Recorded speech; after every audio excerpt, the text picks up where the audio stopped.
ہر ذرہ چمک اٹھا مہتاب ضیا بن کر، ہر ذرہ چمک اٹھا مہتاب ضیا بن کر، فضا کو جگمگایا آپ نے شمس الضحیٰ بن کر۔ ایسا نور کہ جس نور کی خیرات سے یہ چاند ستارے چمکتے ہیں۔ حضرت انس فرماتے ہیں جب حضور علیہ السلام مدینہ طیبہ میں داخل ہوئے تو آپ کے نور سے مدینہ منورہ کے گلی کوچے چمکنے لگے۔ ایسا نور تھا کہ مدینہ طیبہ کے در و دیوار اس نور سے چمکنے لگے۔ حضرت کعب بن زہیر فرماتے ہیں ان الرسول لنور، بے شک رسول نور ہیں، بے شک رسول نور ہیں۔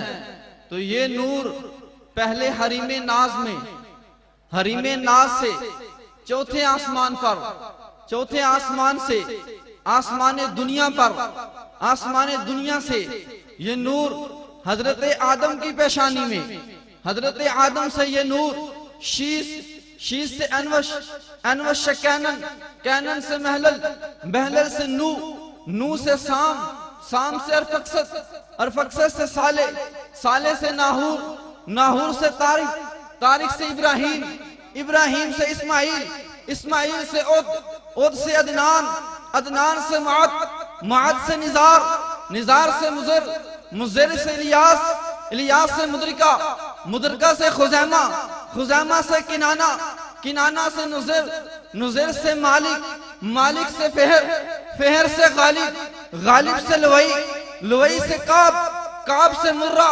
مرہ سے کلاب، کلاب سے قصی، قصی سے عبد مناف، عبد مناف سے ہاشم، ہاشم سے عبد المطلب، عبد المطلب سے یہ نور حضرت عبداللہ کی پیشانی میں، حضرت عبداللہ کی پیشانی سے یہ نور حضرت آمنہ کے شکم اطہر میں، اس نور نے بشری لبادہ اوڑا، والضحیٰ کا چہرہ بنا، ما زاغ البصر کا کاجل آنکھوں میں، ید اللہ کے ہاتھ، وجہ اللہ کا چہرہ، ما زاغ البصر کا کاجل آنکھوں میں، لعمرکا کی جان بنی۔ اللہ کی بات جب محب کی بات اپنے محبوب سے ٹھہری تو اللہ نے آپ کی سیرت طیبہ میں کوئی کسر باقی نہ رکھی۔ خود صاحب الجمال تھا، محبوب کو جمیل بنایا، خود عاقل تھا، محبوب کو عقیل بنایا، خود شافی تھا، محبوب کو شفیع بنایا، خود حاکم تھا، محبوب پر حکمتوں کے در وا کر دیے، خود علیم تھا، آپ کو علم کا شہر بنایا، خود رحیم تھا، آپ کو رحمت للعالمین بنایا، خود مقلب القلوب تھا، آپ کو داعی انقلاب بنایا، خود نور تھا، آپ کو نور علی نور بنایا۔ یہی نور خلیل اللہ نے جس کے لیے حق سے دعائیں کی، ذبیح اللہ نے وقت ذبح جس کی التجائیں کی، جو بن کے روشنی پھر دیدہ یعقوب میں آیا، جسے یوسف نے اپنے حسن کی نئے رنگ میں پایا، وہ جس کے نام کی داؤد نے نغمہ سرائی کی، وہ جس کی یاد میں شاہ سلیمان نے گدائی کی، لب عیسیٰ پہ آئے واز جس کی شان رحمت کے، دل یحییٰ میں رہ گئے ارمان جس کی زیارت کے، بس حد انداز یکتائی بغایت شان زیبائی، امی بن کر امانت آمنہ کی گود میں آئی۔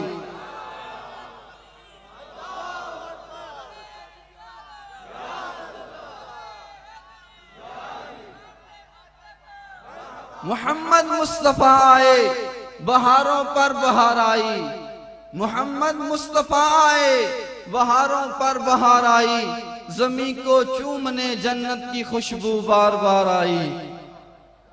اب بلا تاخیر پیر طریقت، رہبر شریعت، واقف رموز حقیقت، امیر اعلیٰ عدالت المصطفیٰ جناب پیرزادہ محمد رضا ساکی مصطفی صاحب اپنے دل نشین بیان سے ہمارے دلوں کو مستفیض فرماتے ہیں۔ الحمدللہ رب العالمین والعاقبۃ للمتقین والصلاة والسلام علی سید الانبیاء والمرسلین۔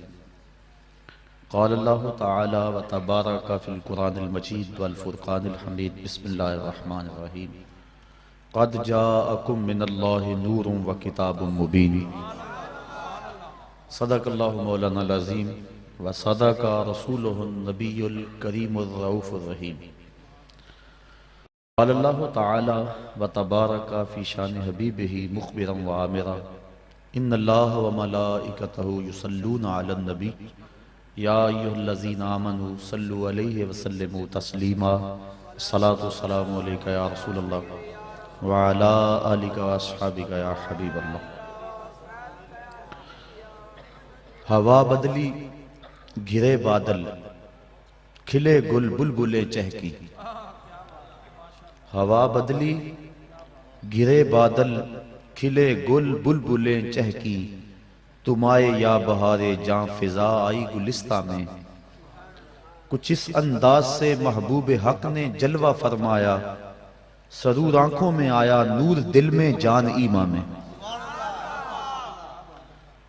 انتہائی واجب الاحترام برادران اسلام، بالخصوص زینت مسند صدارت حضور قبلہ گاہی والد محترم مربی محسنی استاذی والدی،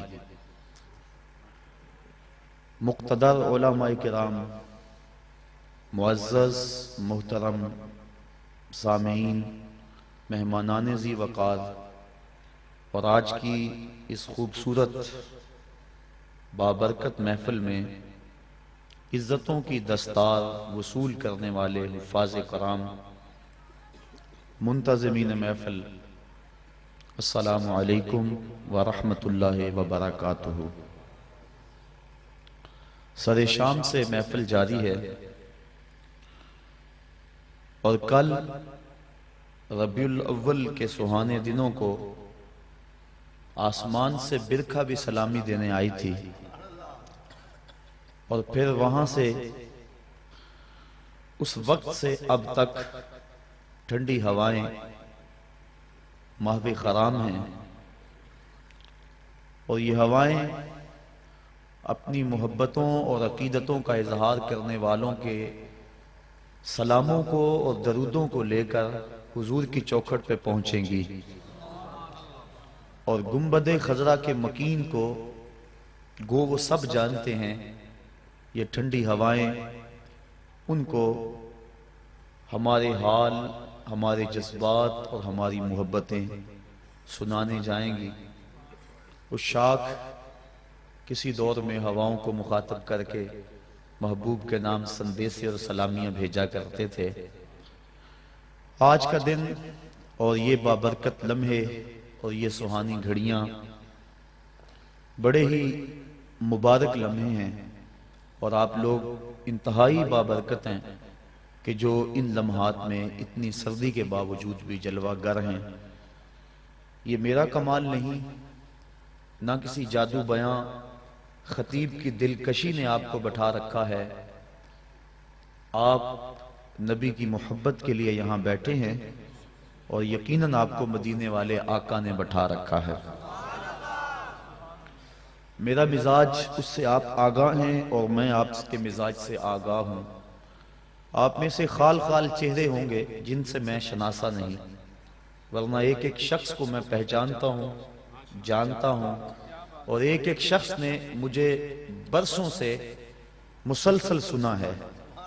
میں نے تقریر کیا کرنی ہے سب کو پتا ہے آپ کو، کہ میرا دکھڑا کیا ہوگا، میری لے کیا ہوگی، میرا سوز کیا ہوگا، میرا گداز کیا ہوگا، میری آواز کا آہنگ کیسا ہے، میرے جذبات کی روانی کیا ہے، اور میری دکھوں بری کہانی کیا ہے۔ اور آج وہ کہانی میں گنبد خضرا کے مکی کو سنانے چلا ہوں، آج حضور سے خیرات مانگنے چلا ہوں کہ آقا تمہاری چوکھٹ پہ یہ بکاری کھڑے ہیں، امت تڑپ رہی ہے دکھوں میں، آج ہم نے حضور کو بوسینیا والے زخم بھی دکھلانے ہیں، آج ہم نے کشمیر میں لٹتی ہوئی عزتوں کی کہانی بھی سنانی ہے، اور آج ہم نے عراق میں انسانوں پر ڈھائے جانے والے ظلموں کے قصے بھی سنانے ہیں۔ عراق کے اندر انسانوں کے سروں سے جو بال نوچے گئے اور پھر ان میں تیزاب چھڑکا گیا، وہ کہانی بھی گنبد خضرا سے سنانی ہے۔ اور ہوا کس دوش پہ ہمارے اڑتے ہوئے لفظ جب اظہار کے قرینے پائیں گے تو کہانی یوں بنے گی، تم سے فریاد ہے اے گنبد خضرا والے، کعبے والوں کو ستاتے ہیں کلیسا والے۔ آج ہم نے اپنی محبتوں کا اظہار بھی کیا، اور محبتوں کا اظہار ہمارا حق تھا۔ ہم نہ کسی کے فتوے سے ڈرتے ہیں، نہ کسی کی تحقیق سے گھبراتے ہیں۔ ہم کہتے ہیں یار کو منانے کے لیے جو دل میں آئے وہ کر گزرو، نبی کے نام کے جھوم جھوم کے نعرے لگاؤ، محبت سے سبحان اللہ کی گونج پڑ جائے۔ موسم سرد ہے لیکن آپ کے عشق جواں ہیں۔ میں کبھی نہیں آپ کو کہا کہ سبحان اللہ کہو، لیکن دو موسموں پہ کہتا ہوں۔ ایک موسم معراج پہ کہتا ہوں کہ سبحان اللہ کہو، کیوں کہ اللہ نے بھی سبحان اللہ کہا ہے۔ اور آج آپ اس لیے سبحان اللہ کہیں گے کہ وہ لمحے قریب آ رہے ہیں جن لمحوں کے جھرمٹ میں ازلی سعادتوں کا نور چمکا اور آمنہ کے کلبہ احزاں کو روشن کر گیا۔ اتنے نور برسے، اتنی برکھا برسی، اتنے اجالے پھیلے۔ حضرت سیدہ آمنہ سلام اللہ علیہا فرماتی ہیں کہ میں بیٹھی مکے میں تھی لیکن بصرہ اور شام کے محلات کو دیکھ لیا۔ زور سے سبحان اللہ کہیں، اور زور سے کہیں۔ اللہ آپ کی آواز کو سلامت بھی رکھے اور مدینے بھی پہنچائے۔ ایک نعرہ بھی لگا دیں۔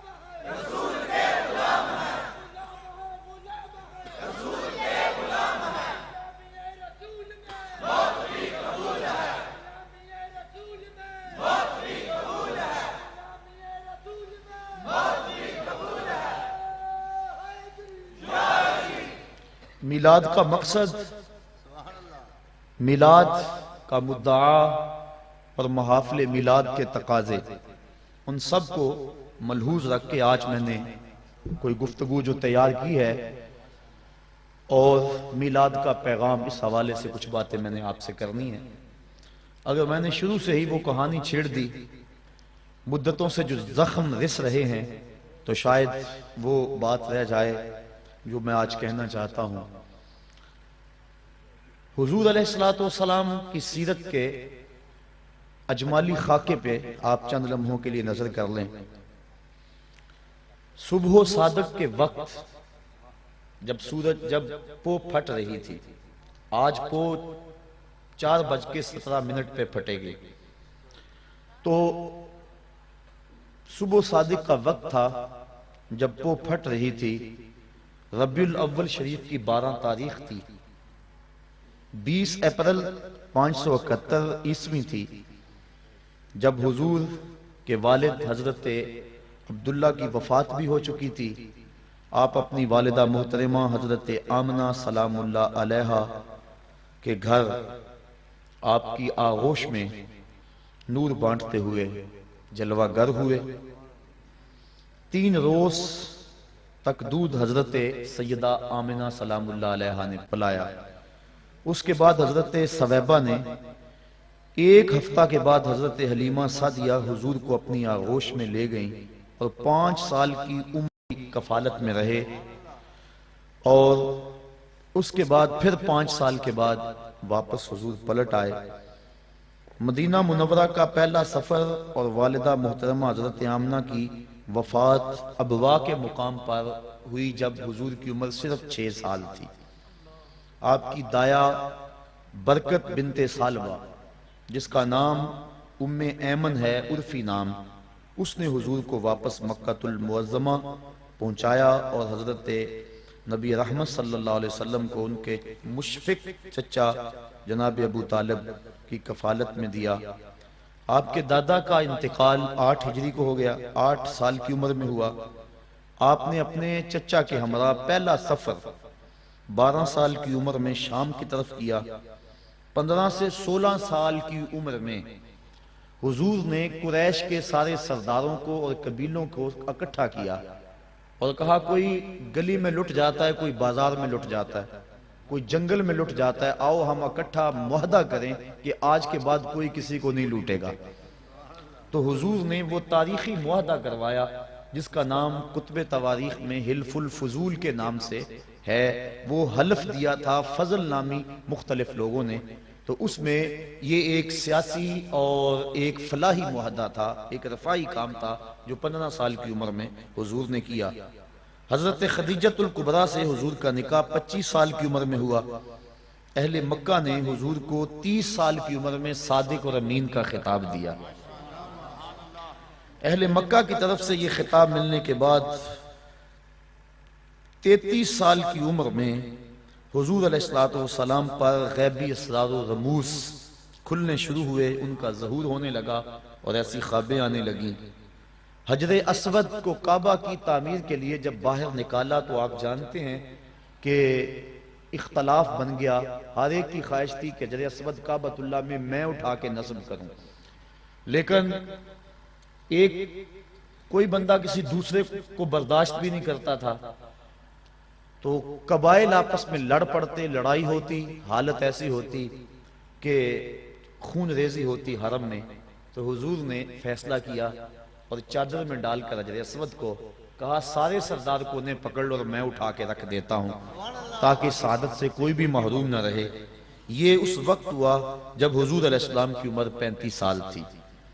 37 سال کی عمر میں حضور نے غار حرا میں خلوتیں اختیار کرنے شروع کر دیں، دنیا سے کٹ کر مالک سے رابطہ جوڑا، اور پھر ربیع الاول کے مہینے میں ہی جب حضور کی عمر 40 سال ہوئی تو اللہ کے حبیب صلی اللہ علیہ وسلم حضرت جبریل امین آئے اور نبوت کے اعلان و اظہار کا کہا، اور آقا کریم صلی اللہ علیہ وسلم نے آ کے سب سے پہلے اپنی زوجہ محترمہ حضرت خدیجۃ الکبریٰ کو بتلایا اور کہا یا خدیجہ زملونی، مجھے چادر دو، مجھے سردی محسوس ہو رہی ہے، تو مجھے اپنی جان کا خطرہ ہے۔ اس طرح کے الفاظ حضور نے کہے تو وہ غم گسار بیوی انہوں نے حضور سے کہا کہ آپ غریبوں کے کام آتے ہیں، دکھیوں کے کام آتے ہیں، اور آپ کو کوئی پریشانی نہیں ہو سکتی۔ انہوں نے حضور کی ڈھارس بندھائی اور پھر آغاز نزول قرآن ہوا۔ نماز فجر اور عصر کی 2 رکعتیں نبوت کے پہلے سال ہی حضور کے اوپر فرض ہو گئی اور حضور پڑھتے تھے۔ آغاز نزول قرآن مجید یہ رمضان المبارک میں ہوا اور یہ بھی نبوت کا پہلا سال ہی تھا، جمعرات کا دن تھا۔ پھر حضور دعوت تبلیغ اور دعوت اسلام دار ارقم میں دینے لگے، مسلمانوں کی تعداد بڑی تھوڑی تھی، اور پھر حضرت نبی اکرم صلی اللہ علیہ وسلم کی عمر جب 43 سال ہوئی تو اس وقت 40 افراد نے اسلام قبول کر لیا۔ 39 میں شخص حضرت امیر حمزہ تھے اور 40 میں شخص حضرت سیدنا عمر فاروق رضی اللہ تعالی عنہ تھے، اور ان کے ایمان لانے سے اسلام کو تقویت ملی اور اب کھلم کھلا نمازیں پڑھی جانے لگی۔ اب یہاں ایک سوال اور اس کا جواب دے کے اپنی بات کو آگے بڑھاؤں گا۔ جو لوگ کہتے ہیں کہ اسلام شمشیر کے زور پہ پھیلا، تلوار کے زور پہ پھیلا، یہ ایک علمی بات ہے اور سادہ اور عام فہم ہے۔ ایک سادہ سا جواب ان کو دیا جا سکتا ہے کہ اسلام شمشیر کے بل بوتے پہ، تلوار کے زور پہ پھیلا۔ مجھے لوگ بتائیں کہ یہ جو 40 لوگ اسلام لائے تھے، اس وقت تو شمشیر ابو جہل کے پاس تھی، اس وقت تو تلوار جو ہے وہ ابو لہب کے پاس تھی، تو یہ 40 لوگ جو اسلام لائے ہیں، یہ لوگ 40 جو ہے جو اسلام کی دولت سے مالا مال ہوئے ہیں، یہ کس تلوار کے دم سے اور تلوار کے ڈر سے انہوں نے اسلام قبول کیا ہے، یہ حضور کے خلق کریمانہ کی وجہ سے اور اسلام کی طبی صداقت کی وجہ سے اسلام قبول کیا ہے؟ تو حضور کو تو بعد میں یہ اللہ کی طرف سے اجازت مرحمت فرمائی گئی کہ آپ کافروں اور منافقوں کے ساتھ جو جہاد کریں. پہلے تو حضور کی تلواریں، حضور کے ماننے والوں کی تلواریں نیام میں تھی اور دشمنوں کی تلواریں جو ہیں وہ نیام سے باہر تھیں. تو اس وقت بھی جو اسلام پھیلتا رہا اس سے اندازہ کر لینا چاہیے کہ اسلام تلوار کے زور پہ نہیں پھیلا بلکہ خلق محمدی کے زور پہ پھیلا. پھر جب مسلمانوں کا گھیراؤ کر لیا گیا تو مسلمانوں کی پہلی ہجرت حبشہ کی طرف ہوئی. اس وقت حضور کی عمر 45 سال تھی اور نبوت کا اعلان کیے ہوئے 5 سال بیت گئے تھے. حضور کی عمر جب 47 سال ہوئی تو اس وقت کفار نے حضور کا بائیکاٹ کر دیا، سماجی بائیکاٹ کر دیا، اور شاب ابی طالب میں حضور 3 سال تک اپنے غلاموں کے ساتھ وہاں رہے. جس چمڑے پہ لکھ کے وہ معاہدہ کعبے کی دیوار کے ساتھ لٹکایا گیا تھا اس چمڑے کو دیمک چاٹ گئی اور وہ خود گر گیا. اور پھر جو ہے حضور علیہ السلام دوبارہ مکہ المکرمہ میں آئے. یہ حضور کی طرف سے حضور کے لیے اللہ تعالیٰ کی اعانت تھی. اور پھر نبوت کے 50ویں عمر کے 50ویں سال اور نبوت کے 10ویں سال حضور کے چچا اور حضور کی زوجہ محترمہ حضرت خدیجہ الکبریٰ انتقال کر گئیں. یہ دونوں حضور علیہ السلام سے بے پناہ محبت کرنے والی ہستیاں تھیں اور حضور کو ان دونوں کا بڑا آسرا اور سہارا تھا. جس سال یہ دونوں ہستیاں انتقال کر گئیں اس سال کو حضور نے عام الحزن، دکھوں کا اور غموں کا سال قرار دیا. حضرت خدیجہ الکبریٰ رضی اللہ تعالی عنہا کا جب وقت آخر آیا تو انہوں نے اپنی بیٹی حضرت فاطمہ کو حضور کے پاس بھیجا اور کہا کہ جاؤ اپنے باپ سے کہو کہ مجھے چادر رحمت عطا کر دیں. حضرت فاطمہ الزہرا رضی اللہ تعالیٰ عنہ حاضر ہوئی. حضور نے کہا بیٹا اپنی ماں سے پوچھو یہ چادر کس لیے مانگ رہی ہیں. تو حضرت فاطمہ الزہرا پوچھنے کے لیے آئیں، حضور بھی پیچھے آ گئے. تو حضرت خدیجہ نے عرض کی کہ حضور میرا وقت آخر ہے اور مجھے پتا ہے کہ اب میں اللہ کے حضور جانے والی ہوں. میری خواہش ہے آپ مجھے یہ چادر دے دیں اور بعد انتقال اس چادر سے مجھے کفن دیا جائے. اب سنیے حضور کے لفظ. میں پرسوں ایک جگہ پہ گیا تو بڑا سا بینر لگا ہوا تھا، نہ کم نہ حاوی، عورت کے حقوق مساوی. آج عورت اپنے حقوق کی جنگ ابھی تک لڑ رہی ہے اور وہ برقعے کو اپنے لیے قید خانہ سمجھتی ہے. اسے نہیں پتا کہ مصطفیٰ نے عورت کو آبرو دی ہے. آج بھی نبی کا دین جہاں نہیں پہنچا وہ بیوی کو پاؤں کا جوتا خیال کرتے ہیں، اور مغرب جس کے پیچھے ہم دوڑتے ہیں وہ بیوی کو کتیا کہہ کے پکارتے ہیں. اور آج وہ اپنے حقوق کی جنگ لڑ رہی ہے اور برقعے کو قید خانہ سمجھتی ہے. اسے نہیں پتا اس برقعے کا ایک ایک تار اس کی آبرو کا محافظ ہے. شاید اگر اسے اس بات سے علم ہو کہ افلاطون تو عورت کو انسان ماننے کے لیے تیار نہیں ہے، یہ مصطفیٰ ہیں جس نے عورت کو آبرو بخشی اور عورت کو عزت عطا فرمائی. اب سنیے حضور کے لفظ. جب حضرت فاطمہ الزہرا نے آ کے عرض کی کہ حضور میرے باپ میری والدہ ماجدہ چادر مانگ رہی ہیں تو آقا کریم صلی اللہ علیہ وآلہ وسلم گئے اور انہوں نے کہا حضور میں اس لیے مانگ رہی ہوں کہ میرا وقت آخر ہے. تو آقا کریم کی آنکھیں چھلکی اور پھر فرمایا اے خدیجہ تو نے تو چادر مانگی ہے، لو اردت جلدی لا آتیتو کے، اگر تو میری جلد بھی مانگ لیتی تو میں وہ بھی پیش کر دیتا. تو اس وقت حضور کی عمر 50 سال تھی. حضرت خدیجہ الکبریٰ کے انتقال کے بعد حضور کی عمر جب 52 سال ہوئی تو 27 رجب کو 12 نبوت کو واقعہ معراج ہوا. پہلے 2 نمازیں فرض تھی، اب 3 نمازیں اور ساتھ شامل ہو گئیں اور کل حضور پر جو ہیں وہ 5 نمازیں فرض ہوئیں. لیکن حضور کی ذات پر 6 نمازیں فرض تھی، تہجد بھی حضور پر فرض تھی لیکن پڑھتے حضور 8 تھے. اس کے علاوہ نوافل کی ادائیگی بھی حضور کرتے تھے. امت پہ پہلے 50 نمازیں فرض ہوئی تھی لیکن حضرت موسیٰ علیہ السلام کی درمیان میں جو مداخلت ہوئی اس کی وجہ سے 5 نمازیں رہ گئیں. یہ امت مصطفیہ پر حضرت موسیٰ علیہ السلام کا احسان ہے جس کو امت کو نہیں بھولنا چاہیے. پھر مدینہ منورہ کے 15 افراد جب حضور کی عمر جو ہے وہ یہی 52 سال تھی، 52 سال تھی حضور کی عمر، تو پھر کچھ لوگ جو ہیں وہ 18 افراد ایمان کی دولت سے مالا مال ہوئے. اس کو بیعت عقبہ اولیٰ بھی کہتے ہیں. پھر اس کے بعد 72 افراد نے اسی سال ذوالحج کے مہینے کے اندر جو ہے وہ بیعت کی. اس کو جو ہے 72 افراد نے قبول کیا حضور علیہ السلام کے ہاتھ پہ اسلام کو. تو یہ اگلا سال تھا، یعنی نبوت کا 13واں سال. مکہ معظمہ سے حضور علیہ السلام جو ہے وہ اسی سال ارادہ کیا، اور اگلے سال حضور علیہ السلام نے نبوت کے 14ویں سال میں 17 صفر کو نبوت کی 13 کو حضور نے مدینہ شریف کی طرف ارادہ کیا. اور پیر کے دن 8 ربیع الاول، ایک روایت کے مطابق 12 ربیع الاول کے مبارک دن نبوت کے 13ویں سال حضور علیہ السلام قباء میں تشریف لائے. مدینہ شریف میں 12 ربیع الاول کو داخل ہوئے. فرضیت جمعہ کا حکم ہوا. حضرت ابو ایوب انصاری کے گھر میں قیام کیا. اس وقت حضور کی عمر جو ہے وہ 54 سال تھی. مسجد نبوی کی بنیاد بھی رکھی حضور علیہ السلام نے. یہ جو ہے وہ 22 ربیع الاول تھی اور 1 ہجری تھی. اور پھر اس کے بعد 15 شعبان 2 ہجری کو تحویل قبلہ کا حکم ہوا. اور پھر اسی سال جو ہے فرضیت روزہ اور فرضیت زکوٰۃ اور فرضیت جہاد ہوئی. نماز عید الفطر کی ادائیگی 1 شوال 2000 کو پہلی مرتبہ ہوئی.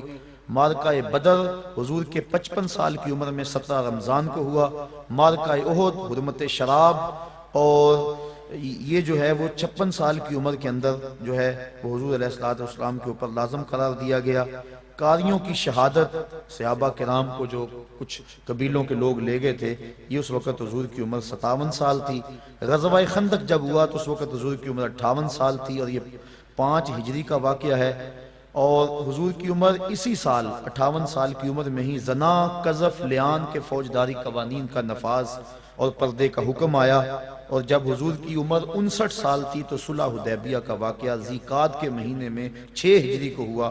فتح قلعہ خیبر، دنیا کے مختلف بادشاہوں کے نام حضور نے دعوت اسلام کے جو خطوط ارسال کیے، یہ 7 ہجری کا واقعہ ہے اور 1 محرم کا دن تھا. 20 رمضان المبارک 8 ہجری کو حضور نے مکے کو فتح کر لیا. اور جس شہر سے حضور تنہا گئے تھے، آج 10,000 کا لشکر لے کر حضور دوبارہ اس شہر میں داخل ہوئے. اسلامی حکومت کا قیام، حکام کا تقرر، فوجوں کی آراستگی، سیاسی انتظام اور غیر مسلم اقوام سے جو حضور نے سلوک کیا. اس وقت حضور کی عمر 60 سال تھی، 8 ہجری تھی. صدقات، زکوٰۃ کے اوپر حاصل کرنے والوں کا حضور نے تقرر کیا. یہ 9 ہجری کی بات ہے، جب کہ عمر 61 سال تھی. واقعہ تبوک بھی جو ہے وہ 9 ہجری کو ہوا. اسی سال حضرت ابو بکر صدیق رضی اللہ تعالی عنہ کو امیر حج بنا کر حضور نے حج کی ادائیگی کے لیے روانہ کیا. اور مختلف ممالک، یمن، بحرین، عمان، یمامہ اور بہت سارے ملکوں تک اسلام کے اثرات پہنچے. پھر 10 ہجری کو حجۃ الوداع کا خطبہ حضور نے امت کو دیا. یہ امت کو اجتماعی طور پہ حضور کا آخری خطاب تھا. وصال سے اور اس کے بعد 61 دن کے بعد حضور کا انتقال ہو گیا. حجۃ الوداع کا امت سے یہ آخری خطاب تھا. اور وصال سے 5 روز قبل مسجد نبوی میں امت محمدیہ سے رسول کریم صلی اللہ علیہ وسلم نے جو ہے وہ مسجد میں ایک جو ہے وہ اجتماع سے گفتگو ارشاد فرمائی. اور پھر جب حضور کی عمر 63 سال ہوئی تو پیر کا دن تھا، چاشت کا وقت تھا. اور ربیع الاول کی تاریخ میں اختلاف ہے، 7 جون کی تھی. اور اللہ کے حبیب صلی اللہ علیہ وسلم اس دنیا سے اپنا مقصد پورا کر کے واپس اللہ کے ہاں چلے گئے. 32 گھنٹے تک حضور کا جسد اطہر لوگوں کی زیارت کے لیے موجود رہا.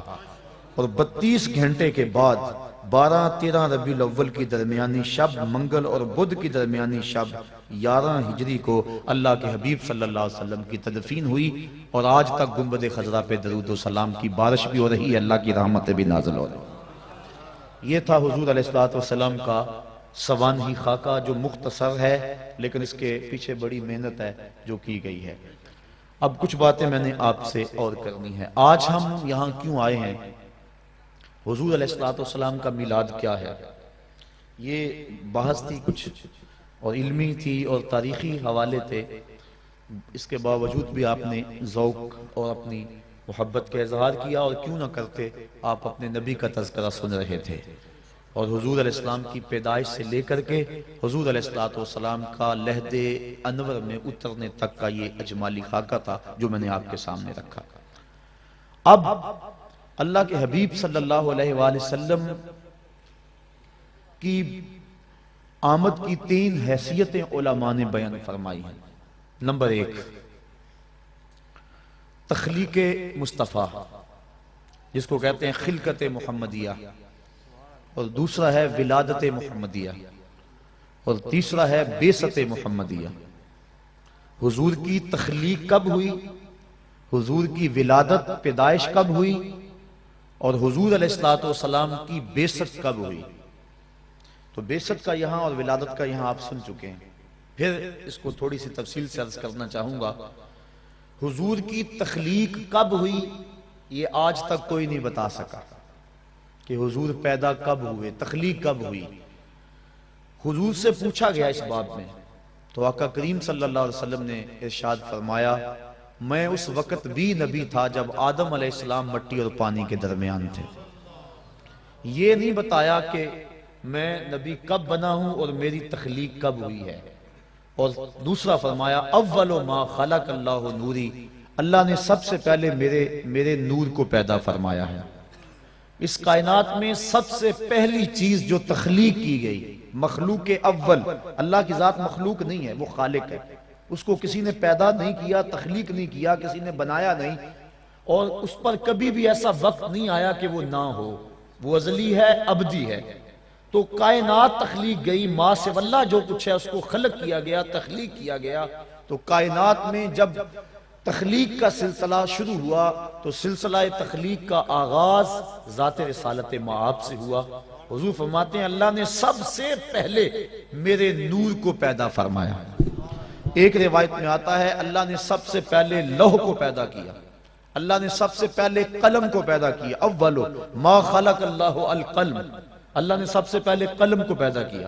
ایک روایت میں آتا ہے اللہ نے سب سے پہلے جو ہے وہ عقل کو پیدا کیا۔ مختلف روایات مختلف کتابوں میں موجود ہیں۔ آج لوگ کہتے ہیں کہ سب سے پہلے تو عقل پیدا ہوئی، سب سے پہلے تو قلم کو پیدا کیا گیا، سب سے پہلے تو لوح کو پیدا کیا گیا۔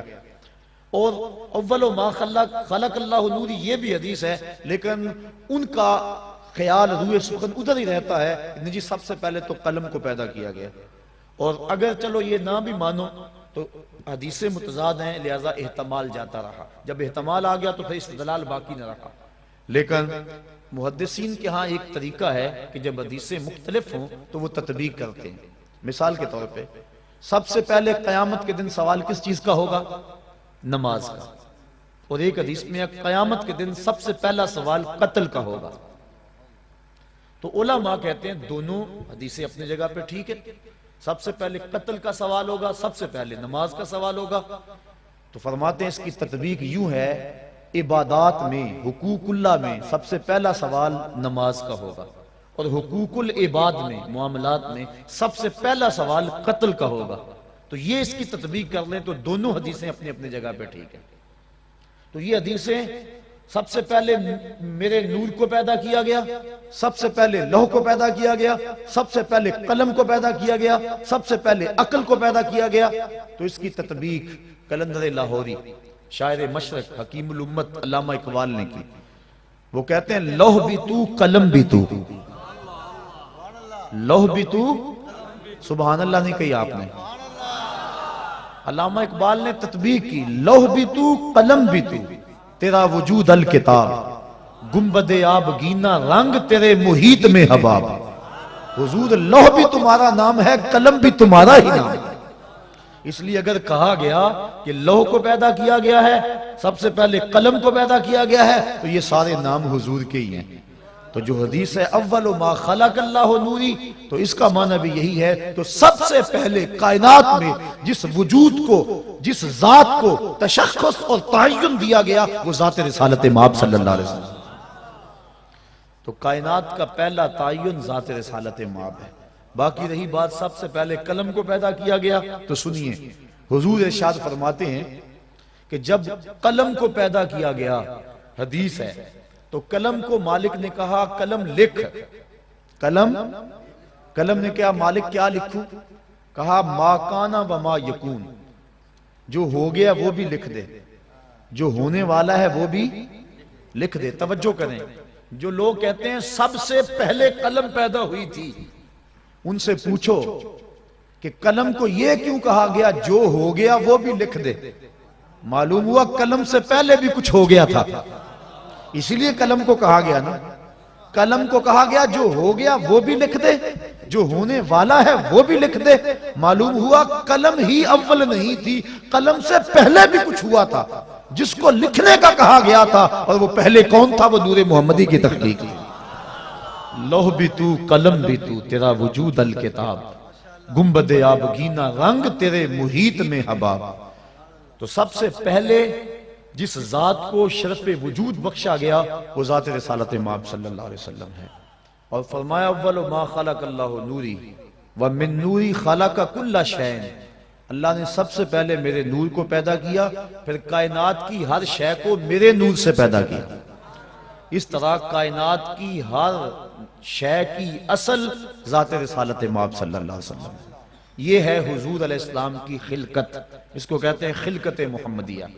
سب سے پہلے پیدا تخلیق حضور کیے گئے، کب ہوئے؟ چونکہ وقت بنتا ہے لیل و نہار کی گردش سے، اور لیل و نہار دن اور رات بنتے ہیں چاند اور سورج کی وجہ سے، اور جب حضور کو تخلیق کیا گیا اس وقت چاند سورج نہیں تھے۔ اس وقت جب چاند سورج نہیں تھے تو لیل و نہار کیسے ہوتے؟ جب لیل و نہار نہیں تھے تو وقت اور گھڑیاں اور گھنٹے، منٹ اور ساعتیں کیسے بنتی؟ اس لیے جب کسی نے پوچھا بھی نا حضور آپ کو کب نبوت ملی تھی، تو آقا کریم نے کیا کہا؟ تم اتنا سمجھ لو، اللہ اکبر، جب آدم علیہ السلام مٹی اور پانی کے درمیان تھے اس وقت میرے سر پہ نبوت کا تاج سجا ہوا تھا۔ سجا کب یہ تم نہیں جان سکتے۔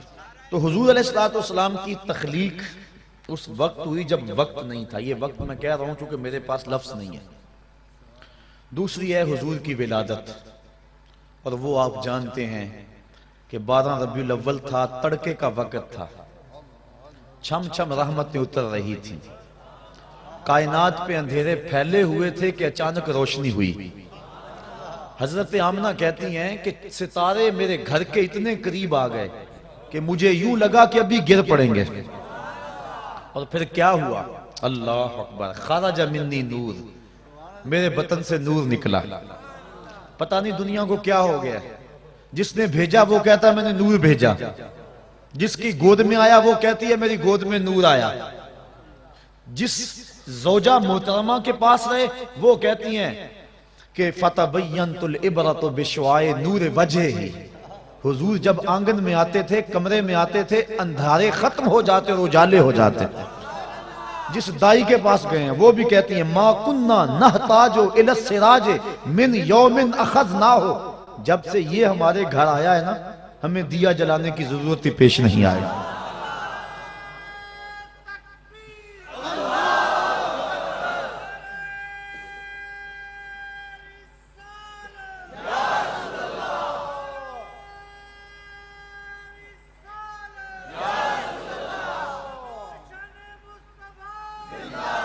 قاضی ثناء اللہ پانی پتی تفسیر مظہری میں لکھتے ہیں کہ حضرت حلیمہ سعدیہ سے باقاعدہ عورتیں پوچھنے آئیں کہ تو اتنی امیر ہو گئی ہے۔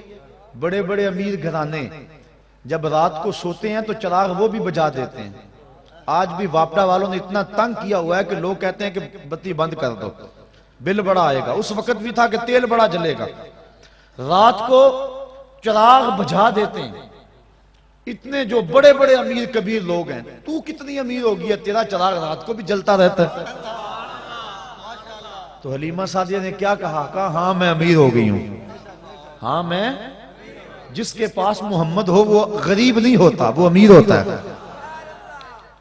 تم امیر ہو، میں امیر ہوں، مسلمان امیر ہیں، ان کے پاس کچھ بھی نہ ہو پھر بھی امیر ہیں۔ یہ تو قیامت کے دن پتہ چلے گا غریب کون تھا اور امیر کون تھا۔ اللہ اکبر، کہا تو بڑی امیر ہوگی ہے؟ کہا ہاں۔ اللہ اکبر، بھاگ جاگ پڑے نا حلیمہ سعدیہ کے۔ حلیمہ دا چھپر کھجوری دے تھلے، حلیمہ دا چھپر کھجوری دے تھلے، حوراں وچھالے نوری مسلے۔ فرش تو عرش تک پہ گئی دہائی، حلیمہ نے لٹ لی خدا دی خدائی۔ ہر طرف شور ہے، وہ سارا دن تو صحراؤں میں گھوم لیتی تھی، اسے جب بھوک لگتی تھی لبوں کو چوم لیتی تھی۔ مقدر جاگ گئے، بخت جاگ گئے، مقدر سمر گئے۔ وہ کہتی ہیں ما کننا نحتاج الی السراج من یوم اخذناہ، جب سے یہ گھر میں آیا ہے نا ہم نے دیا ہی نہیں جلایا، ہم نے توڑ دیا ہے دیا، ہم نے بتیاں توڑ دی ہیں، ہم تیل کبھی دکان سے نہیں لینے گئے۔ جب سے یہ گھر آیا ہے گھر میں روشنی آ گئی ہے، گھر میں اجالے آ گئے ہیں۔ رات جو تمہیں میرے گھر سے نکلتا ہوا نور نظر آتا ہے وہ کسی دیے کی روشنی نہیں ہے، وہ سراج منیر کی روشنی ہے۔ اور کسی کمرے میں اندھیرا ہوتا، وہاں کوئی چیز ڈھونڈنی ہوتی تو وہ حضور کو ہاتھ میں اٹھا کر اس کمرے میں لے جاتے۔ یہ قصے کہانیاں نہیں ہیں، یہ محض خوش اعتقادی نہیں ہے، یہ حقیقت ہے۔ حضرت ام المومنین کہتی ہیں اللہ اکبر، صحابہ بھی کہہ رہے ہیں، ابھی آپ سن رہے تھے روایت، کل قمر لیلۃ البدر لم ارا قبلہ ولا بعدہ مثلہ۔ کوئی کہہ رہا ہے، کوئی یوں بول رہا ہے کہ وہ تو نور ہیں یستضاء بہ مہند، جس سے پورا زمانہ چمک رہا ہے۔ ماں کہتی ہے میری گود میں نور آیا، بیوی کہتی ہے میرے حجرے میں نور آتا تھا۔ صحابی کیا کہہ رہا ہے؟ کل قمر، نور تھا۔ ہاں ہاں صحابی بھی کہہ رہا ہے نور ہے، اہلیہ بھی کہہ رہی ہے نور ہے، ماں بھی کہہ رہی ہے نور ہے، خدا بھی کہہ رہا ہے قد جاءکم من اللہ نور۔ خدا کہتا ہے میں نور بنا کے بھیجا، نبی کہتا ہے میں نور بن کے آیا، ماں کہتی ہے میری گود میں نور آیا، دائی کہتی ہے میرے ویڑے میں نور کھیلتا رہا، زوجہ کہتی ہے میرے حجرے میں نور رہتا تھا، صحابہ کہتے ہیں مدینے کی گلیوں میں نور چلتا تھا۔ اور اگر کوئی کہے مجھے نظر نہیں آیا 1400 سال بعد کہے، اسے کہا جائے گا بے وقوف تیری کون مانے، نبی کی ماں کی مانیں گے، نبی کی زوجہ کی مانیں گے، نبی کے گھر والوں کی مانیں گے، صحابہ کی مانیں گے، مصطفیٰ کی مانیں گے، یا پھر خدا کی مانیں گے۔ اگر کوئی ان کے مطابق کہے تو اس کی مان لیں گے، اور جو کہا نبی کی ماں نے، جو کہا نبی کی زوجہ نے، جو کہا صحابہ نے، جو کہا خود خدا نے، اور جو کہا مصطفیٰ نے، اب اس کو نظم کیا بریلی کے شاہ نے، اور انہوں نے کہا تیری نسل پاک میں ہے بچہ بچہ نور کا، تیری نسل پاک میں ہے بچہ بچہ نور کا، تو ہے عین نور تیرا سب گھرانہ نور کا، تو ہے عین نور تیرا سب۔ اللہ اکبر، ہر سمتی نور ہی نور ہے، گھر میں بھی نور، باہر میں بھی نور، انگلی اٹھائیں تو چاند رقص کرتا ہے۔ کوئی لاؤ تو صحیح، پتہ نہیں تم نے کس کو دیکھا ہے۔ خطیب الاسلام علیہ رحمہ فرمایا کرتے تھے تم نے حلیمہ کی بکریوں سے پیچھے پیچھے تو دیکھا ہے، سدرہ پر جبریل سے آگے آگے کیوں نہیں دیکھا؟ ارے ناداں، تو نے مطلق کو مقید کر دیا، تو نے یوسف کو کنویں میں دیکھا تو کیا دیکھا؟ اقبال علیہ رحمہ کہہ رہے ہیں تو نے یوسف کو کنویں میں دیکھا تو کیا دیکھا؟ ارے ناداں، جو مطلق تھا مقید کر دیا تو نے یوسف کو کنان کے کنویں میں تو دیکھا ہے، مصر کے تخت پہ کیوں نہیں دیکھا؟ تو نے مکے کی گلیوں میں چلتا تو دیکھا ہے، سدرہ کی روشوں پہ چلتا کیوں نہیں دیکھا؟ تو نے کھانا کھاتے تو دیکھا ہے، لیکن کئی دن بغیر کھانے کے مصطفیٰ کو گزارا کرتے کیوں نہیں دیکھا؟ تو نے نکاح کرتے تو دیکھا ہے، لیکن مالک کے قرب ناز میں ایسا تجرد پیدا ہوتا ہے کہ جبریل بھی پیچھے رہ جاتے ہیں، کوئی فلک تے رہ یاد گیا، کوئی جا سدرہ تے ہار گیا، کوئی لاؤ تو صحیح ایسا۔ زمانہ ڈھونڈے ثانی تو بڑی چیز ہے، سایہ نہ ملے گا، ایسا ہے ہی کوئی نہیں، کسی ماں نے جنم ہی نہیں دیا۔ حسان بن ثابت فرماتے ہیں دیکھتا کیسا، کیسے دیکھتی میری آنکھ، ایسا تو پیارا کسی نے جنم ہی نہیں دیا، کسی ماں نے جنا ہی نہیں ہے، خدا نے وہ سچائی پن چھڑے ہے جدے وچ محمد نو ٹالیا سی۔ اللہ اکبر، آمنہ کا گھر روشن ہو گیا۔ بات سمجھ آ رہی ہے؟ لطف بھی آ رہا ہے؟ کیوں نہ آئے، بات نبی کی ہو رہی ہے، بات نور کی ہو رہی ہے، اور لمحے بھی نور کے ہیں، چھم چھم برسات برس رہی ہے، انوار اتر رہے ہیں، وہ گھڑیاں آنے والی ہیں جب میں اور آپ کھڑے ہوں گے اور کیا پڑھیں گے؟ جس سہانی گھڑی چمکا طیبہ کا چاند، اس دل افروز ساعت پہ لاکھوں سلام۔ ان بچوں پہ جب پھول برس رہے تھے کیسا منظر تھا؟ بڑا پیارا منظر تھا نا، رحمت اترتی محسوس ہوتی تھی نا، ان بچوں پہ پھول جب برس رہے تھے، اور وہ لمحے کیسے ہوں گے جب عرش کے رب نے فرش پر آمنہ کے گھر میں سویرا کر دیا. فرماتی ہیں ستارے جھک کے میرے گھر کے قریب آ گئے. اللہ اکبر. اور پھر کیا ہوا کہ جوان جوان عورتیں میرے گھر میں داخل ہوئیں جیسے عبد المناف کی بیٹیاں ہوں. اور میں گھبرائی. انہوں نے کہا گھبرانے کی بات نہیں ہے، میرا نام حوا ہے، یہ حضرت آسیہ ہے، یہ حضرت مریم ہے، تیرے بیٹے کی ولادت کے موقع پہ تمہیں مبارک دینے آئی ہے. کہتی ہیں پھر اس کے بعد ایک دودھ جیسا سفید اور برف جیسا ٹھنڈا مشروب مجھے پلایا گیا. پھر اس کے بعد مجھے پتہ نہیں کیا ہوا، جب میری آنکھ کھلی تو میری گود میں ایک بچہ مسکرا رہا تھا. اس کے چہرے سے نور کی لاٹیں نکل رہی تھی. ایسا میں نے دیکھا ہی نہیں تھا کبھی. بخ چند بدر شاہ شانی ہے. ذرا ذوق لے لو اس پہ. حد کر دی گولڑے کے تاجدار نے.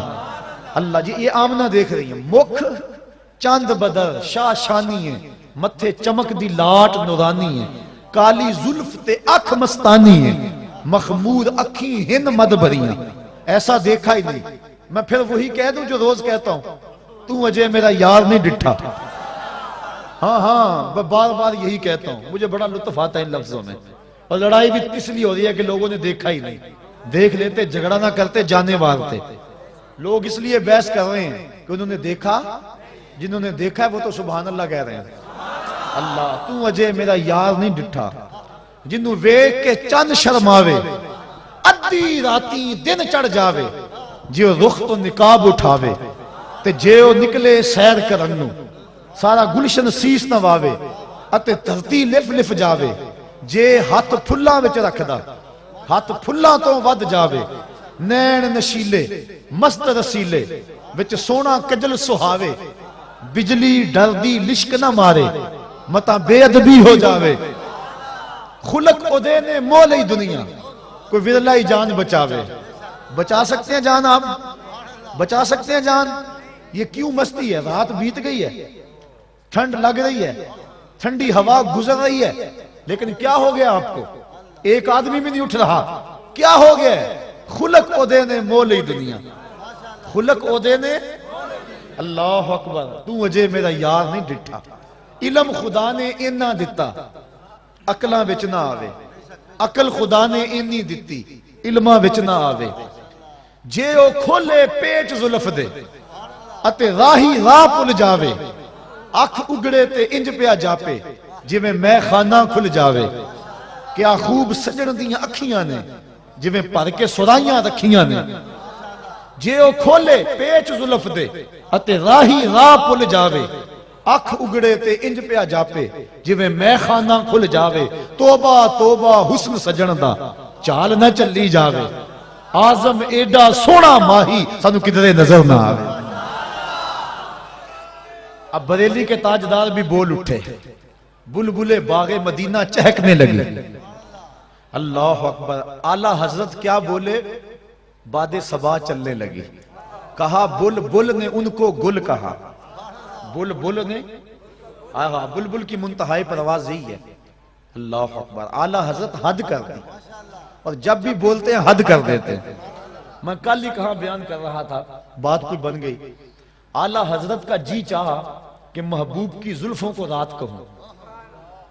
ہر شاعر کہتا ہے نا میرے محبوب کی زلفیں رات جیسی ہیں، گھٹا جیسی ہیں، اور اس کا چہرہ چاند جیسا ہے، دن جیسا ہے. وہ حافظ شیرازی نے کہا بفروغ چہرہ زلفت رہے دل زند ہما شب، چے دلاورست دزدے کے بشب چراغ دارد. وہ کہتا ہے چہرے کا چراغ جلا کے دل لوٹ رہا ہے. کیسا بہادر چور ہے کہ رات کو چراغ جلا کے لوٹ رہا ہے. محبوب کے چہرے کو شاعر دن کہتے ہیں، چراغ کہتے ہیں، اور زلفوں کو رات کہتے ہیں. اعلیٰ حضرت کا جی بھی مچلا کہ میں بھی کہوں اپنے محبوب کی زلفوں کو رات. پھر حوصلہ نہ پڑا. کہا نہیں رات بڑی کالی ہوتی ہے، لوگ رات سے ڈرتے ہیں، میں رات نہیں کہتا. لیکن کہا نہیں کہنا بھی ہے، ذوق کہہ رہا ہے، شاعرانہ مزاج کہہ رہا ہے کہو.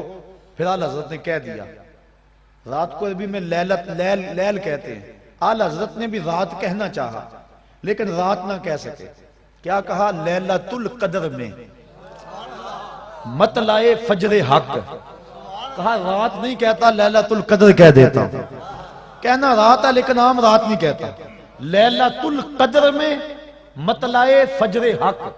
حضور جب اپنے بال سنوارتے تھے نا تو حضور بالکل درمیان میں مانگ نکالتے، ذرا تصور کریں مدینے کے چاند کا، اللہ اکبر، بڑے خوبصورت ہوں گے، بڑے حسین ہوں گے، لیکن میرے حبیب کی پائے خاک جیسے بھی نہیں ہیں، اللہ اکبر، حضور علیہ السلام کے خاک پا جیسے بھی نہیں ہیں، بڑے بڑے حسین ہوں گے، بڑے بڑے جمیل ہوں گے، بڑے بڑے مہوش ہوں گے، بڑے بڑے زہرہ جمال ہوں گے، لیکن جو حسن اللہ نے اپنے حبیب کو دیا کسی کو نہیں دیا۔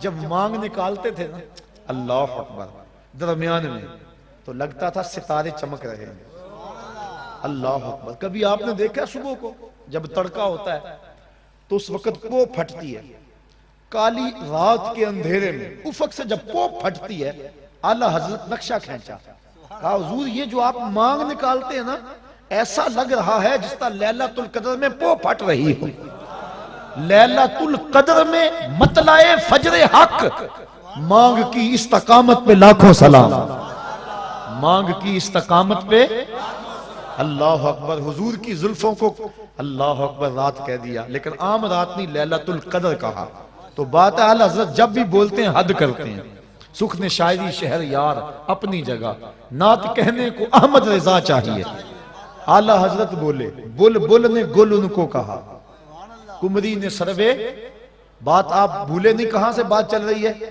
جب حضرت آمنہ کی پہلی نظر رخ محبوب پہ پڑی، اللہ اکبر، تصور جمال ہے، آمنہ کی آنکھیں حضور کو دیکھ رہی ہیں، بیٹا تو کوجا بھی ہو، ماں کہتی ہے میرے لال جیسا کوئی نہیں، اس ماں کے صدقے جس کا بیٹا محمد ہے، ہماری ساری آبرویں عزتیں اب واقعی اس مٹی پہ قربان جس میں مصطفیٰ کی ماں آسودہ خاک ہے۔ پہلی نظر پڑی، اللہ اکبر، اعلیٰ حضرت بولے کیا، بل بل نے گل ان کو کہا، کمری نے سروے جاں فضا، حیرت نے جھنجھلا کر کہا یہ بھی نہیں وہ بھی نہیں، خورشید تھا کس زور پر، کیا بڑھ کے چمکا تھا قمر، بے پردہ جب وہ رخ ہوا یہ بھی نہیں وہ بھی نہیں، اللہ اکبر۔ اب میں اپنے پیر کی کہانی سناؤں، وہ کہتے ہیں ملدا نہیں محمد ورگا، ساری وچ خدائی، اس تصویر نورانی کولوں غیرہ رمز نہیں پائی، ایسا چہرہ ایسا جمال۔ حضرت آمنہ فرماتی ہیں جب میں نے دیکھا تو میری گود میں ایک خوبصورت بچہ تھا، اس کا چہرہ چمک رہا تھا، اذا سرّ استنار وجہہ، حضور علیہ السلام جب مسکراتے تھے چہرے کی لکیروں سے نور نکلتا تھا۔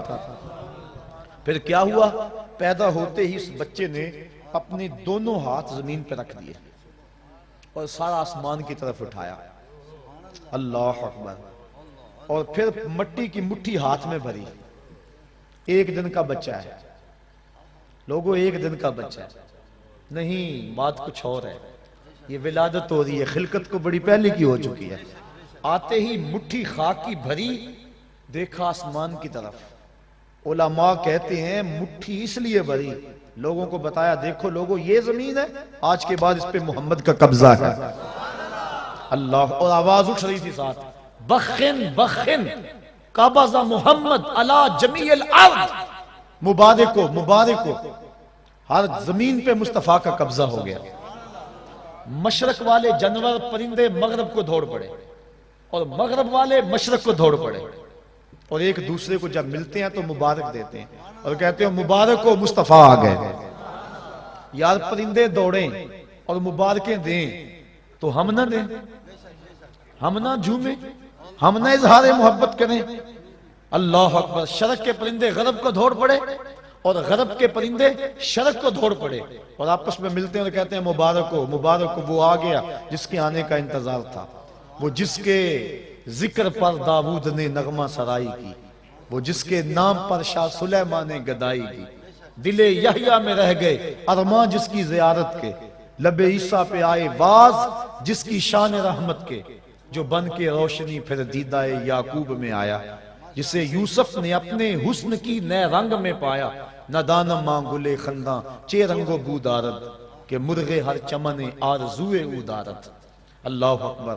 اللہ کے حبیب صلی اللہ علیہ وآلہ وسلم زمین پہ مٹھی بھری اور حضور علیہ الصلوۃ والسلام اس وقت جو گفتگو کی اللہ اکبر کبیرہ، یہ لفظ بھی کتب میں آتے ہیں، اور کتب میں یہ لفظ بھی آتے ہیں، کہا رب حبلی امتی، اے اللہ میری امت کا معاملہ میرے ہاتھ میں دے دے، اللہ اکبر، میری امت کا معاملہ میرے لے کے پہلو میں غم امت نادار آئے، امتی امتی کہتے ہوئے سرکار آئے۔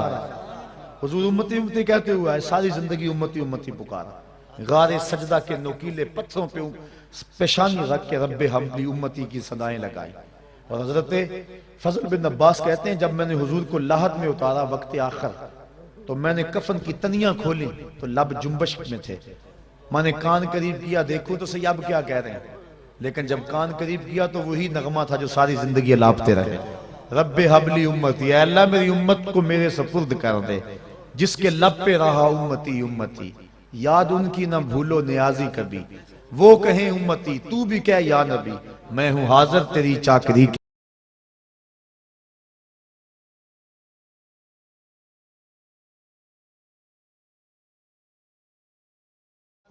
تو ایک ہے خلقت، تو ایک ہے خلقت مصطفیٰ، اور ایک ہے ولادت مصطفیٰ۔ اور پھر جس سال حضور آئے نا، اس سال کا عربوں نے نام رکھا، یہ میں نے ابھی بتایا ہے کہ جس سال حضرت خدیجۃ الکبریٰ اور حضرت نبی رحمت کے شفیق چچا انتقال کر گئے، اس سال کا نام حضور نے عام الحزن رکھا، کیونکہ ہجری کا آغاز حضرت عمر فاروق کے دور میں ہوا تھا، پہلے سالوں کے نام رکھتے تھے۔ اب جس سال حضور پیدا ہوئے اس کا ایک نام ہے عام الفیل، لیکن اس کا ایک اور نام رکھا عربوں نے، کیا نام رکھا؟ سنۃ الفرح والابتہاج، اس کا معنی ہے خوشیوں اور چاؤں کا سال۔ کیا نام ہے؟ خوشیوں اور چاؤں کا سال۔ کیوں رکھا یہ نام؟ اس لیے انہیں تو نہیں پتا تھا کہ حضور آئے، حضور کی ولادت کا تو پتا تھا، لیکن یہ نہیں پتا کہ یہ نبی ہیں، اور جنہوں نے رکھا وہ امتی نہیں تھے، ماننے والے نہیں تھے۔ پھر کیوں رکھا انہوں نے اس نام کا؟ اگر میں کہوں آج چاہ کا دن ہے، خوشی کا دن ہے، تو یہ ہے کیونکہ میں آقا کو مانتا ہوں، اور اگر پتہ ہی نہ ہو کوئی کہے تو پھر وجہ کوئی اور ہوگی۔ تو انہوں نے اس سال کا نام رکھا سنۃ الفرح والابتہاج۔ علماء کہتے ہیں کیوں رکھا؟ اس لیے رکھا کہ درختوں پہ پھل زیادہ آیا۔ جس سال حضور پیدا ہوئے چشموں کا پانی بڑھ گیا، چراگاہیں سرسبز ہو گئی، جانوروں کا دودھ بڑھ گیا۔ عرب کے لوگ بیٹیوں کو قتل کرتے تھے، لیکن جس سال حضور کی ولادت ہوئی ہر گھر میں بیٹا پیدا ہوا۔ آج بھی جس شخص کے ہاں اولاد نرینہ نہ ہوتی ہو، علماء کہتے ہیں خلوص نیت سے کہے اے اللہ مجھے ایک بیٹا دے دے، میں تیرے رسول کا میلاد کرواؤں گا، اللہ بیٹا ہی عطا فرمائے گا، نیت اس کی خالص ہو۔ اللہ اکبر۔ تو ہر گھر میں بیٹے پیدا ہوئے، جہاں بھی پیدائش ہوئی بیٹے ہی پیدا ہوئے۔ تو اس سال ہر گھر میں خوشی تھی، غم قریب نہیں آیا، اس لیے نام رکھا سنۃ الفرح والابتہاج، یہ خوشیوں اور چاؤں کا سال ہے۔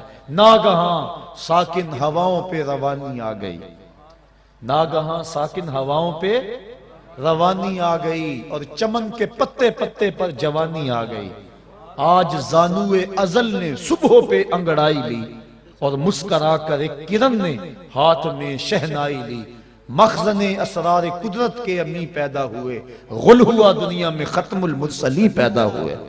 محمد مصطفیٰ آئے، بہاروں پر بہار آئی، زمین کو چومنے جنت کی خوشبو بار بار آئی۔ گلی گلی روشن ہو گئے، ہر گھر میں اجالا ہو گیا۔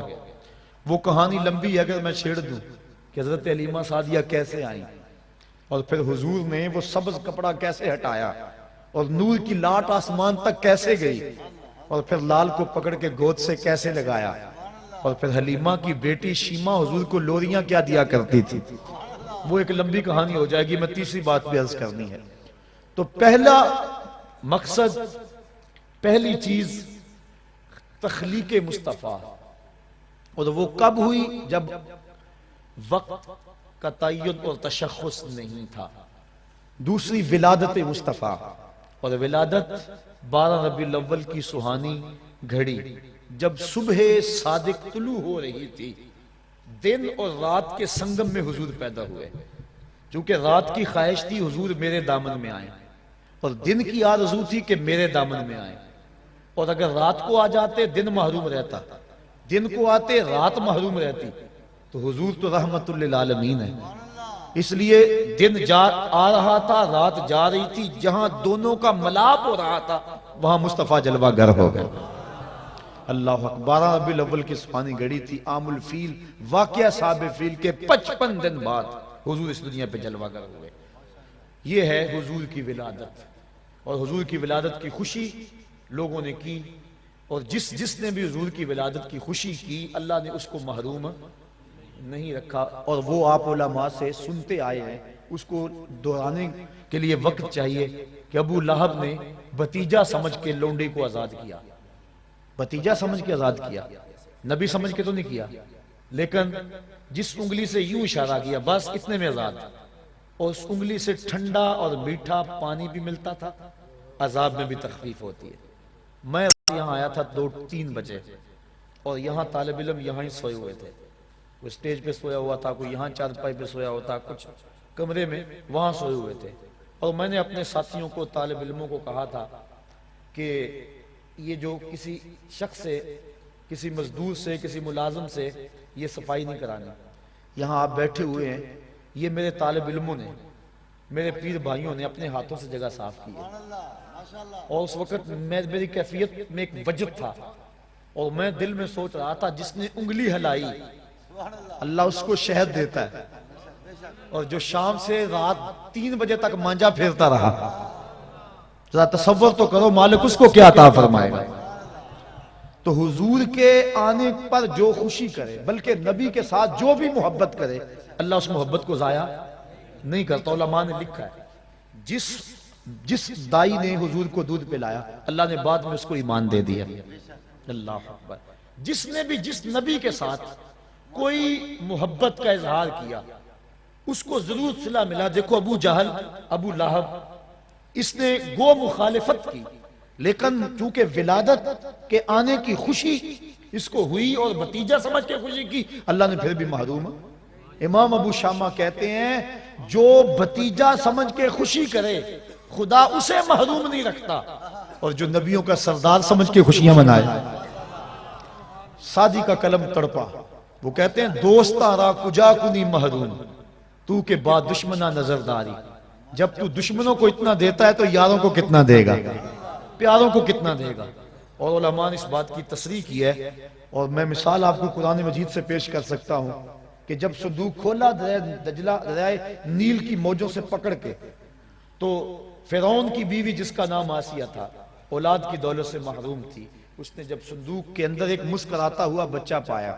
اللہ کا ہر نبی خوبصورت ہوا ہے، کوئی نبی بدصورت نہیں ہوا، ہر نبی سونا ہے، ہر نبی خوبصورت ہوا ہے۔ جب دیکھا تو بے ساختہ پکار اٹھی، یہ بچہ تو میری آنکھوں کی ٹھنڈک ہے۔ فرعون بھی پاس کھڑا تھا، اس کو توفیق نہ ہوئی۔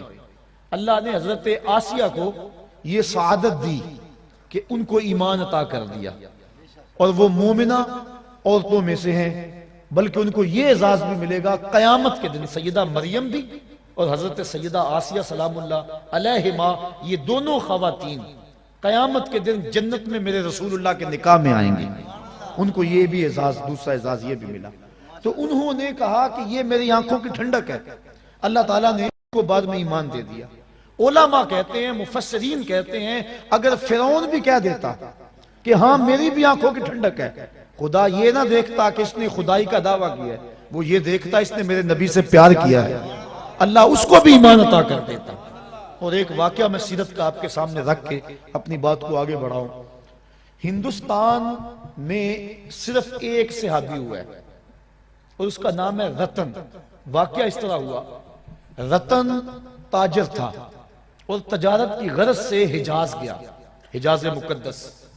وہاں جب پہنچا تو حرم کے قریب ایک گہری کھائی تھی، اس کے پار کچھ بچے لگے ہوئے تھے۔ ایک بچہ عمر میں چھوٹا ہونے کی وجہ سے کھائی کے اس سمت ہی انتظار میں تھا کہ میں کھائی کو کیسے عبور کروں۔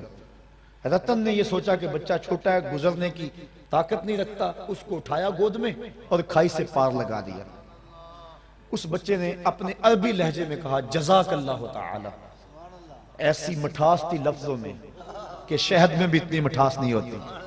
اللہ اکبر. رتن ساری زندگی ان لفظوں کو نہیں بھول سکا.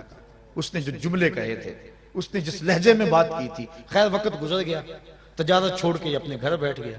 ایک دن مکان کی چھت پہ لیٹا ہوا ہے رتن. اس نے کیا دیکھا کہ جو آسمان کا چاند ہے وہ 2 ٹکڑے ہو گیا اور زمین پہ آ گیا. گھبرایا کہ شاید قیامت آ گئی ہے. تھوڑی دیر کے بعد پھر کیا دیکھا، چاند دوبارہ جا کے اپنی جگہ پہ جڑ گیا. پریشان تھا، یہ کیا ہوا؟ یہ منظر اس نے ہندوستان میں دیکھا. کچھ عرصے کے بعد عرب سے کچھ تاجر جو یہاں عرب گئے ہوئے تھے واپس پلٹے. انہوں نے کہانی سنائی کہ مکے میں ایک چاند چڑھا ہے جس نے چاند کو قدموں میں بلایا ہے. انہوں نے ساری کہانی سنائی. رتن کے دل میں شوق پیدا ہوا اس کی زیارت کر کے آؤں، اور وہ نبی ہے اس پر ایمان لاؤں. گھر سے چلا، سفر کرتا کرتا پہنچا. سین حرم میں جب داخل ہوا، حضور صحابہ کے ساتھ سین حرم میں بیٹھے ہوئے تھے. یہ آگے ملنے کے لیے ہوا. آقا مسکرا پڑے اور فرمایا اراتن ہندیون، کیا تو رتن ہندی ہے؟ کالا نعم. عرض کی حضور ہاں میں رتن ہندی ہوں، لیکن آپ کو کس نے بتایا ہے؟ کہا جس رب نے مجھے نبی بنایا ہے. اب اگلی بات سنیے. اب رتن کہنا چاہ رہا تھا کہ میں ایمان لانا چاہتا ہوں. آقا کریم نے فرمایا قریب آجا، میں تیرے لیے بیٹھا ہوں. تجھے یاد نہیں بچپن میں ایک بچے کو تو نے کھائی سے پار لگایا تھا، وہ بچہ اب تیرے سامنے موجود ہے، اور تو نے مجھ کو اس کھائی سے پار لگایا تھا. آج میں کلمہ پڑھا کہ تجھے جہنم کی کھائی سے پار لگانا چاہتا ہوں. ایمان کی دولت سے مال ہوا. نبی سے جو پیار کیا گیا ہے کبھی رائے گا؟ یہ جو کہتے ہیں سبحان اللہ، اگر آپ کو ٹھنڈ بھی لگ گئی نا سردی میں تو پھر بھی رائے گا نہیں جائے گا. اللہ اکبر. یہ نبی سے پیار ہے، یہ میرے سے نہیں ہے، بات ذہن میں رکھیں. یہ نبی سے پیار ہے، نبی سے محبت ہے. اور نبی کا نام سن کے ٹھنڈ پڑ جاتی ہے کلیجے کو. تو نبی سے کیا گیا پیار رائے گا نہیں جاتا. تو حضور کی ولادت پر جن لوگوں نے خوشی کی اللہ نے ان کو نوازا. جو خوشی کرتے ہیں ان کو اللہ نوازے گا، جو خوشی کریں گے اللہ ان کو بھی نوازے گا. کیونکہ اس کا قانون جو ہے وہ تمام کے لیے یکساں ہوتا ہے. جو ماضی میں، حال میں اور استقبال میں ایک جیسا اس کا قوانین، اس کے قانون ہوتے ہیں. تو پہلا خلقت مصطفیٰ. دوسری چیز ولادت مصطفیٰ. اور ولادت کی باتیں اتنی لمبی ہو رہی ہیں کہ اگلا مضمون جو ہے جو میں کہنا چاہ رہا ہوں اب اس کے لیے بڑا تھوڑا وقت میرے پاس موجود ہے، لیکن کچھ باتیں میں ضرور گوش گزار کروں گا. تیسرا کام، تیسری چیز ہے بعثت مصطفیٰ. حضور کو جب بحیثیت نبی مبعوث کیا گیا وہ ہے بعثت مصطفیٰ. یہ بھی ربیع الاول کا مہینہ تھا، وہ میں عرض کر چکا ہوں اجمالی خاکے میں. ربیع الاول شریف کا مہینہ تھا جب حضور علیہ السلام پہ جو ہے وہ وحی کے آثار ظاہر ہوئے، اور آقا کریم صلی اللہ علیہ وآلہ وسلم اپنی نبوت کا پھر اعلان کیا. اور حکم ہوا کہ جو قریبی رشتہ دار ہیں پہلے ان کو ڈراؤ، ان کو بلاؤ. حضور نے اپنے قریبی رشتہ داروں کو بلایا. حضرت علی المرتضیٰ رضی اللہ تعالی عنہ اسلام کی دولت سے جب مالا مال ہو گئے، حضرت سیدنا صدیق اکبر رضی اللہ تعالیٰ عنہ مالا مال ہو گئے. یہ قریبی لوگ تھے، حضور ان کو دعوت دین دی. پھر کیا ہوا کہ ایک دن پھر دعوت عام کی. سارے قریش کو بلایا، بنو ہاشم کے لوگوں کو بلایا، اور بلا کے ان کو دعوت دینا چاہی حضور نے. ان کے لیے کھانے کا اہتمام کیا، لنگر کا. انہوں نے لنگر کھایا، کھانا کھایا اور بات سنے بغیر چلے گئے. حضور نے اگلے دن پھر حضرت علی سے کہا کہ تم دوبارہ دعوت کرو. حضرت حضور کل تو کھانا کھا کے چلے گئے تھے. کہا اب کھانا بعد میں رکھیں گے، پہلے اپنی سنائیں گے. کبھی ایسا ہوتا ہے نا، جو کچے لوگ ہوتے ہیں ان کے لیے لنگر بعد میں رکھا جاتا ہے، اور جو پکے ہوتے ہیں ان کو چاہے شام کو کھلا لو وہ ساری رات نہیں جاتے، کیونکہ وہ لنگر کھانے کے لیے نہیں آئے، وہ نبی کے میلاد کا لنگر لینے کے لیے آئے ہوتے ہیں. تو فرمایا ان کو لنگر بعد میں آج دیں گے، کیونکہ کچے تھے نا، بلکہ کافر تھے. آقا کریم نے ان کو بٹھایا اور بتایا، پیغام سنایا کہ میں اللہ کی طرف سے نبی بن کے آیا ہوں. ہے کوئی اس مجمع میں جو میری مدد کرے، میری نصرت و اعانت کرے؟ تو سب خاموش تھے. پھر اس کے بعد حضور نے پھر کہا، پھر سب خاموش تھے، پھر کہا، پھر سب خاموش تھے۔ تاریخ بتاتی ہے ایک بچہ تھا اس مجلس میں جس نے جو قمیض پہنی ہوئی تھی اس کی 2 جیبیں تھیں، اور ایک سے کھجوریں نکال کے کھاتا، دوسرے میں گٹلیاں رکھتا، اور اس نے اتنے زور سے اپنے بازو اونچے کیے کہ قمیض پھٹ گئی، اور اس نے کہا اس بھرے مجمع میں میں اعلان کرتا ہوں اس نبی پہ جان و دل قربان کرتا ہوں۔ پھر خیبر کا مارکا ہو یا بدر کا مارکا، احد کی لڑائی ہو یا حنین کی لڑائی، اس بچے نے، وہ بچہ، اللہ اکبر، اس بچے سے پھر کوئی کافر نہیں بچا، اس نے پھر حد کر دی، پھر اس کے ہاتھ میں ذوالفقار لہراتی رہی، پھر اس کے بچوں نے آگے نبی کے دین کو بچایا، نبی کے دین کے لیے اس کے بچوں نے اپنے بچے وار دیے، اور پھر اللہ اکبر یہ سلسلہ چلتا رہا۔ صاحبو، نبی علیہ السلام کی بعثت کے اعلان کے بعد جس نے بھی حضور علیہ السلام کی اعانت کی، مدد کی، حضور علیہ السلام کے اس کاز اور اس مشن کے لیے اپنا آپ پیش کیا، بتاؤ اللہ اس کو کتنا ثواب دے گا۔ جو صرف آنے کی خوشی کرتا ہے اللہ اسے محروم نہیں رکھتا، تو جس مقصد کے لیے نبی آئے ہیں، جو اس مقصد کے لیے جان لڑا دیتا ہے اور اپنے شب و روز اس مقصد کے لیے گزارتا ہے، تو اس کو اللہ کیا عطا فرمائے گا۔ میرے پاس لفظ نہیں ہے کہ میں الفاظ کے قالب میں اس مرتبے کو بیان کر سکوں جو حضور کے دین کے کام کرنے والوں کو اللہ عطا کرتا ہے۔ علم کے حوالے سے یہ ایک دین کی خدمت کا ایک پہلو ہے۔ آپ نے سنا کہ علماء کے قدموں کے قدموں تلے فرشتے پر بچھاتے ہیں، اور ایک ایک حرف پہ ان کو کتنا کتنا ثواب ملتا ہے۔ یہ ایک شعبہ ہے، ایک کام ہے، دین کے کئی شعبہ جات ہیں، جو صرف علم حاصل کرے اس کو اتنا کچھ ملتا ہے۔ اور عالم کی فضیلت یہاں تک بیان کر دی گئی، من صافح عالما فکأنما صافحنی، فرمایا جس نے کسی عالم دین کے ساتھ مصافحہ کیا وہ ایسا ہے جس طرح اس نے میرے ساتھ مصافحہ کیا۔ یہ چھوٹا اعزاز تو نہیں ہے، بہت بڑا اعزاز ہے۔ یہ علم کی وجہ سے اس کو اعزاز ملا، صرف ایک شعبے پہ، اور جو دین کے ہر شعبے میں کام کرے، جو دین کے فروغ کے لیے، دین کے احیاء کے لیے، دین کو گھر گھر پہنچانے کے لیے کام کرے، اس کو جو مالک اجر دے گا۔ اور پھر اس دور میں ہمارے بزرگ کہتے ہیں کہ جب کام زیادہ ہو اور مزدور تھوڑے ہوں، ایک کیفیت یہ ہوتی ہے، اور کبھی ہوتا ہے کہ کام کے دن نہیں ہوتے لیکن مزدور زیادہ ہوتے ہیں۔ اس وقت اڈے پہ مزدور دینے جاؤ نا تو 100 روپیہ مزدوری ہے تو لوگ 80 پہ بھی آ جائیں گے، کیونکہ کام تھوڑا ہے مزدور زیادہ ہے۔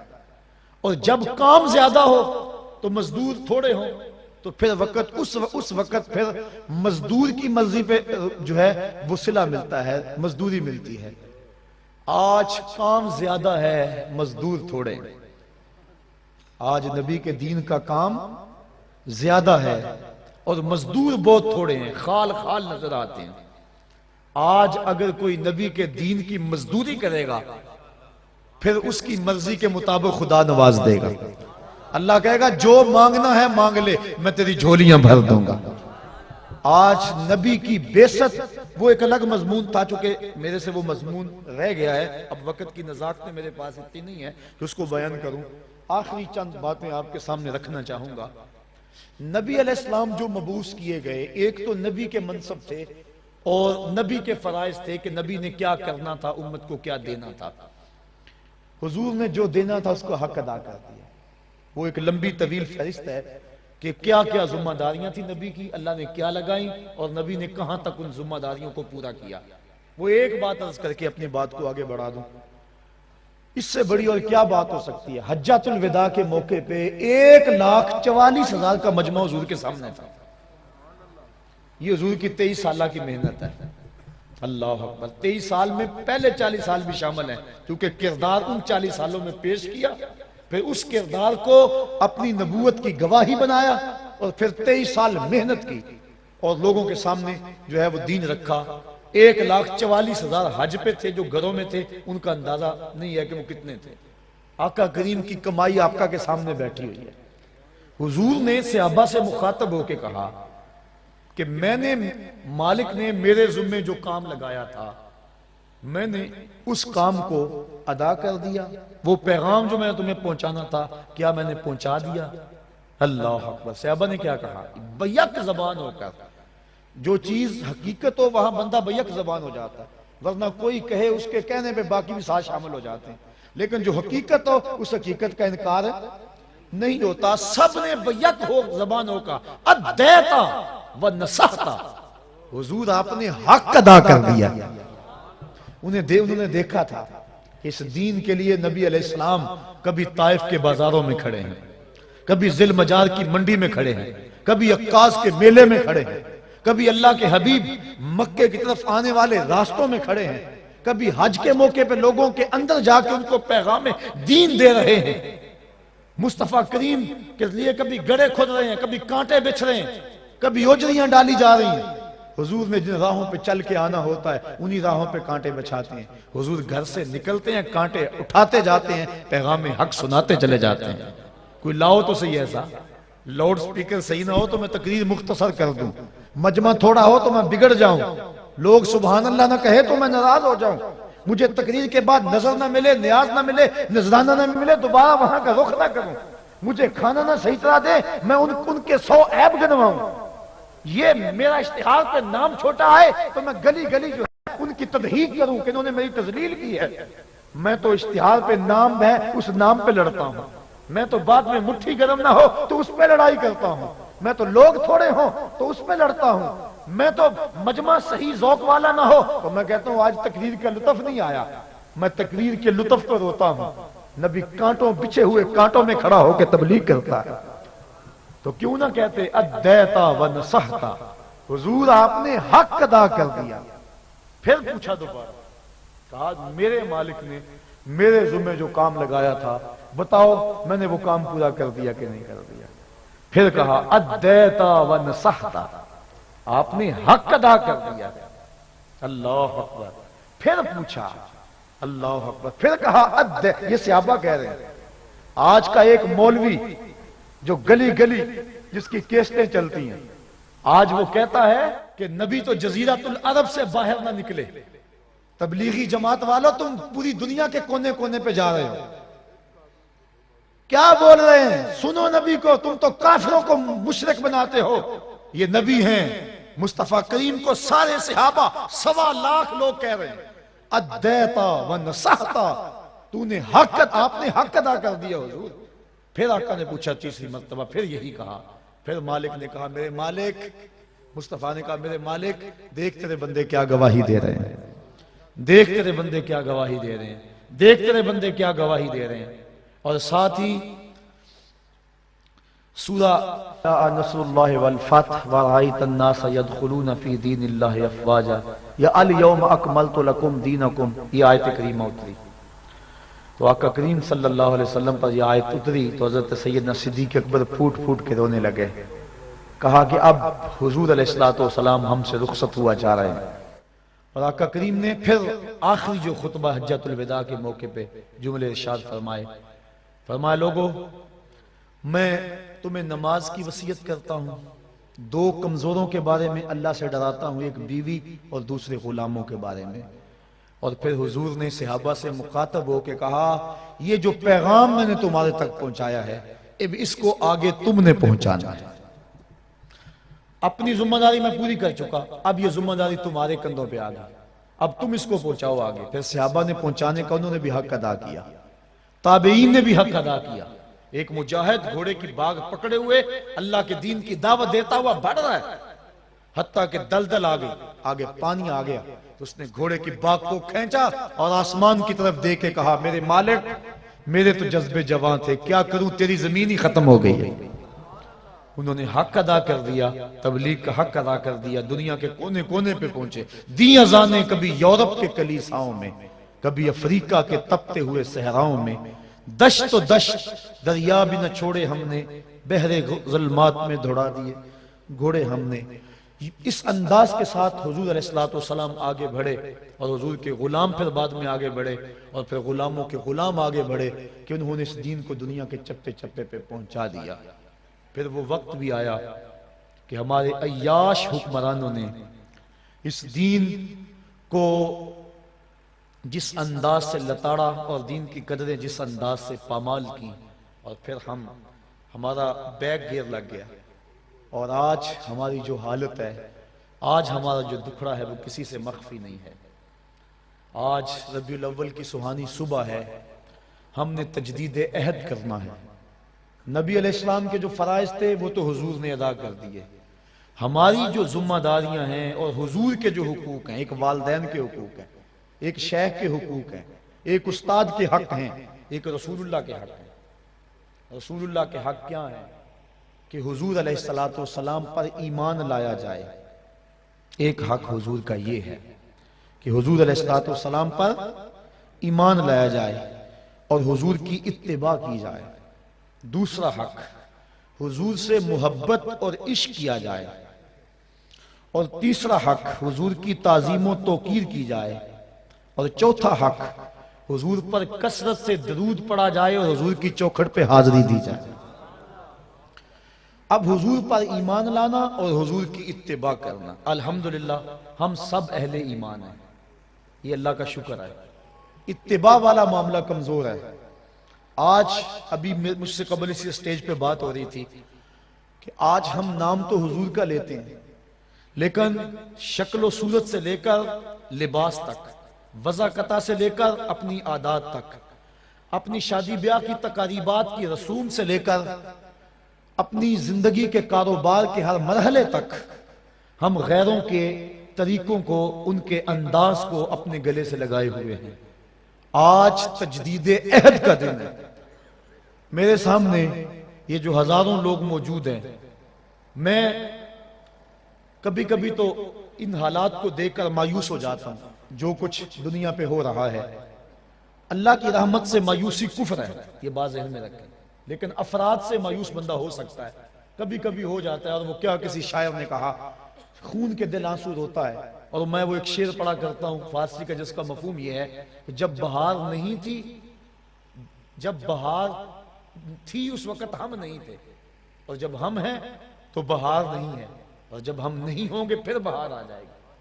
ہم جب سے ہوش سنبھالا ہے مسلم امہ اذیت سے گزر رہی ہے، اور کبھی کبھی یہ دکھڑا زبان پہ آ جاتا ہے، مرا اے کاش کے مادر نہ زادے، کاش کہ مجھے ماں جنم نہ دیتی۔ اور یہ دکھڑے، یہ مصیبتیں اپنی آنکھوں سے جو دیکھ رہے ہیں، سقوط کابل بھی ہم نے اپنی آنکھوں سے دیکھا، اور سقوط بغداد بھی ہم نے اپنی آنکھوں سے دیکھا۔ کشمیر میں لٹتی ہوئی عزتیں اور پامال ہوتی ہوئی عصمتیں، یہ روز کی کہانیاں ہمارے کان سنتے ہیں۔ فلوجہ کی گلیوں میں جو کچھ ہوا وہ بھی کسی سے مخفی نہیں ہے۔ سامرا کے اوپر جو قیامت توڑی گئی وہ بھی کسی سے مخفی نہیں ہے۔ نصف صدی سے فلسطین کے اندر جو خون کی ہولی کھیلی جا رہی ہے اور جو مسلمانوں کو اذیت کا شکار کیا گیا ہے وہ بھی ہمارے کلیجے چیر رہا ہے۔ تو انسان کئی دفعہ پریشان ہو جاتا ہے کہ میں کیا کروں، میں کر بھی کیا سکتا ہوں۔ مختصر سا قافلہ ہے میرے پاس، لاکھوں نہیں، ہزاروں نہیں، صرف سینکڑوں لوگ ہیں، لیکن پھر جب میں اپنے محبت کرنے والوں اور ان کی پگڑی کے ایک ایک تار میں وفاؤں کے بندھن دیکھتا ہوں تو میری مایوسی ختم ہو جاتی ہے۔ میں کہتا ہوں ہم کیوں یہ کہیں کہ مرا اے کاش کے مادر نہ زادے، ہم بے شک تھوڑے ہیں، میرے ملنے والے بے شک کم ہیں، لیکن ہیں با وفا، ہیں محبت والے۔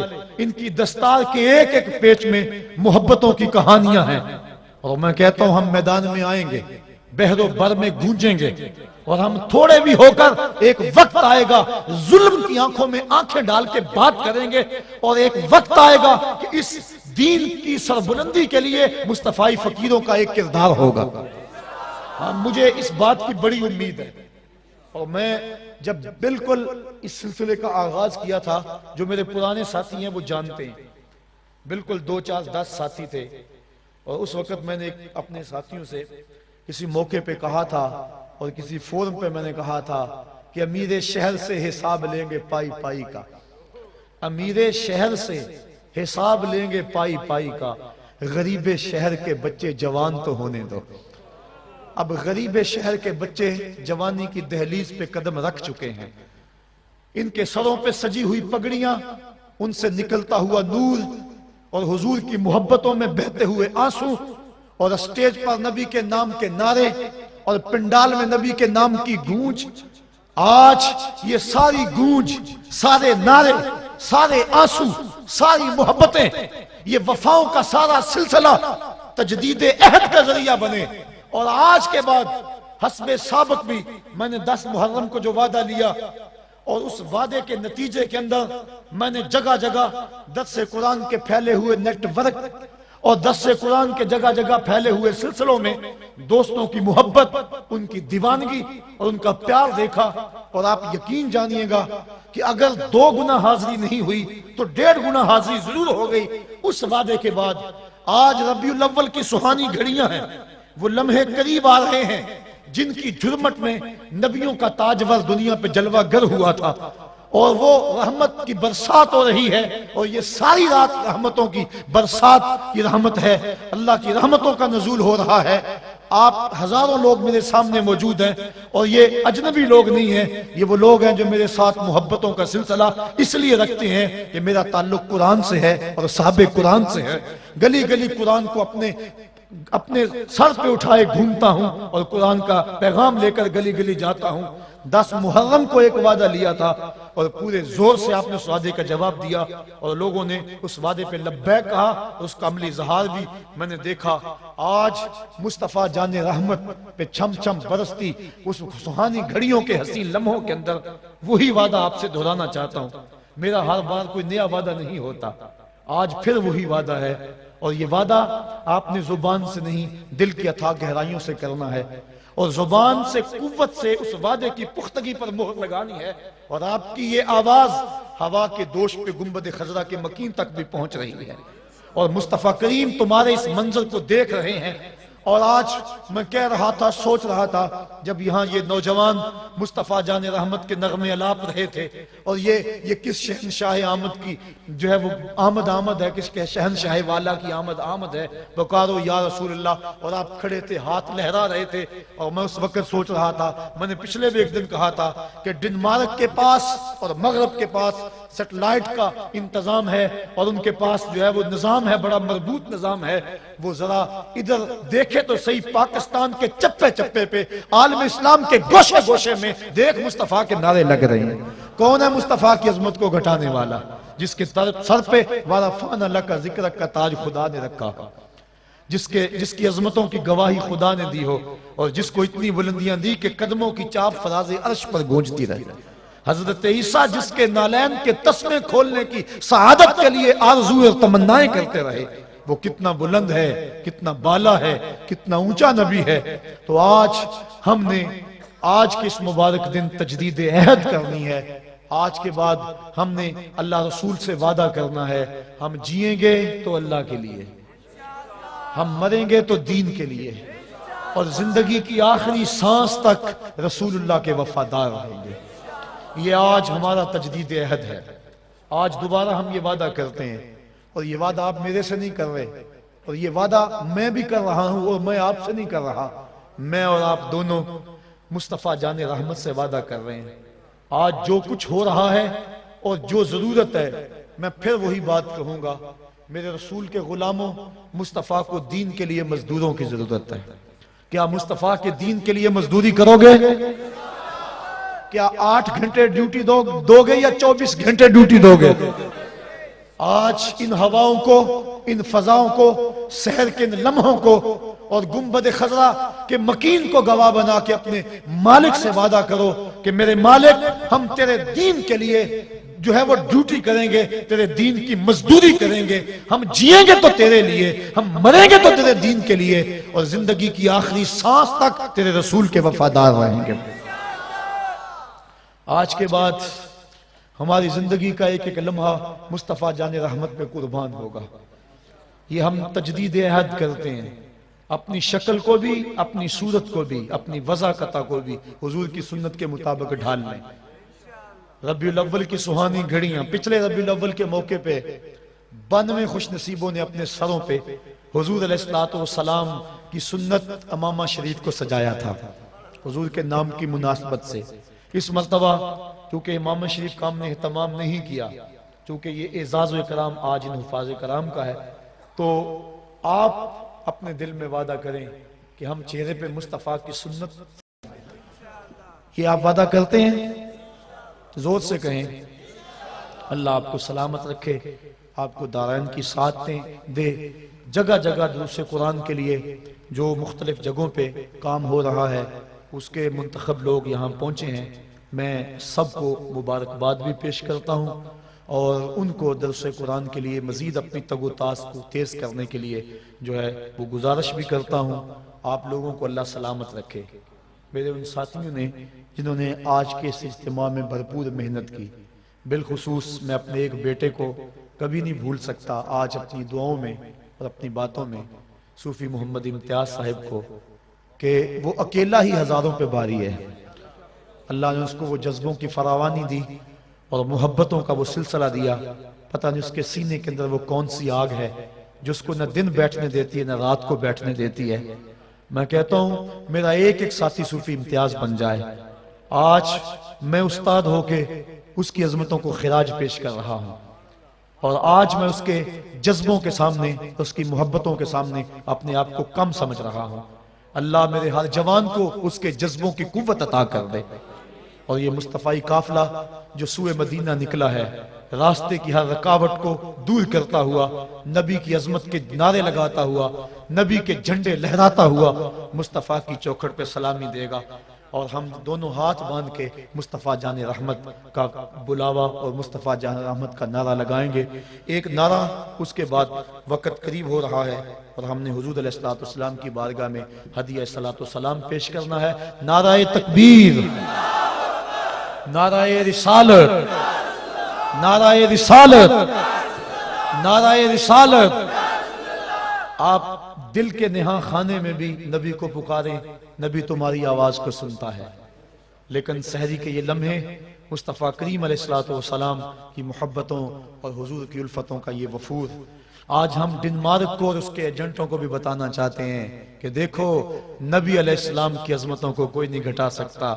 آج کائنات کا ایک ایک ذرہ نبی پہ درود پڑھ رہا ہے۔ خدا کی قسم کتنی رحمتیں برس رہی ہیں۔ یہ صرف یہاں نہیں ہے، پورے شہر کی ایک ایک مسجد میں نبی کا تذکرہ ہو رہا ہے، اور ابھی تھوڑی دیر کے بعد جگہ جگہ لاؤڈ سپیکر کھل جائیں گے۔ یہ صرف اظہار و اعلان کے لیے ہے، ورنہ کتنے لوگ ہیں جو بند ہجروں میں آنسو بہاتے ہوئے نبی پہ درود پڑھتے ہیں۔ یہ اعلان کے لیے، ذوق دلانے کے لیے ایسا ہوتا ہے، ورنہ کائنات کا ایک ایک ذرہ، ہر شجر کا ایک ایک پتا، ہر دریا کا ایک ایک قطرہ، افلاک کے ستارے، زمین کی ہر شے، آسمان کے کمکمے، عرش کی کندیلیں، بلکہ خود مالک عرش مصطفیٰ پہ درود پڑھ رہا ہے۔ اور اب وہ درود کے لمحے قریب ہو رہے ہیں، وہ لمحے آ رہے ہیں جن سہانی گھڑیوں میں مصطفیٰ علیہ السلام آمنہ کے کلبہ ہزاں کو روشن کرنے کے لیے جلوہ گر ہوئے تھے۔ تو میں اور آپ پورے ادب سے کھڑے ہوں گے اور یوں سمجھیں گے کہ حضور کی چوکھٹ پہ حاضر ہیں اور آقا کریم علیہ السلام کی بارگاہ میں ہدیہ صلاۃ و سلام